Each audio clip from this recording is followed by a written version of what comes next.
सिनेमे आणि मालिका म्हणजे प्रेक्षकांच्या जिव्हाळ्याचा विषय. त्यात मालिकांमधले कलाकार प्रेक्षकांना जास्त जवळचे वाटतात, कारण मालिका हे प्रेक्षकांच्या दररोजच्या जीवनातला भाग होऊन जातात. अशीच एक लाडकी मालिका म्हणजे सुख म्हणजे नक्की काय असतं. गेली 5 वर्ष ही मालिका सातत्याने प्रेक्षकांचं मनोरंजन करते. या कलाकारांचा बॉन्डही तितकाच कमाल आहे. शिवाय मालिकेच्या सेटशीही इमोशनल कनेक्शन झालंय. अधिराज हे पात्र साकारणाऱ्या अभिनेता मंदार जाधवने त्याच्या सेटवरच्या आवडत्या जागेबद्दल सांगितलं. सेटवर छोटंसं गणपतीचं मंदिर आहे आणि ती त्याची फेवरेट जागा आहे असं तो म्हणाला.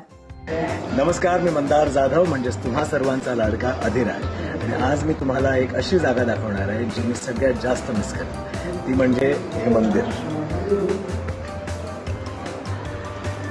गेली 5 वर्ष मी या सेटवर येतो आणि मी जेव्हा इथे पहिल्यांदा आले तेव्हा सगळ्यात आधी मी गणपती बाप्पाचं दर्शन घेतलं आणि नंतर मला कळलं की कोठारे विजनची जी पहिली मालिका होती या सेटवर, आय थिंक 10-11 वर्ष झाली त्या गोष्टीला, तर तेव्हा हे मंदिर बांधलं होतं आणि तेव्हापासून गणपती बाप्पा इथे विराजमान आहेत. आणि त्यामुळेच मला असं वाटतं की सेटवर एवढी पॉझिटिव्हिटी आहे.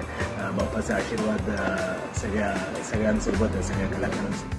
मेकअप रूममध्ये जायच्या आधी बाप्पाचं दर्शन घेतो, मग आपल्या दिवसाला सुरुवात करतो.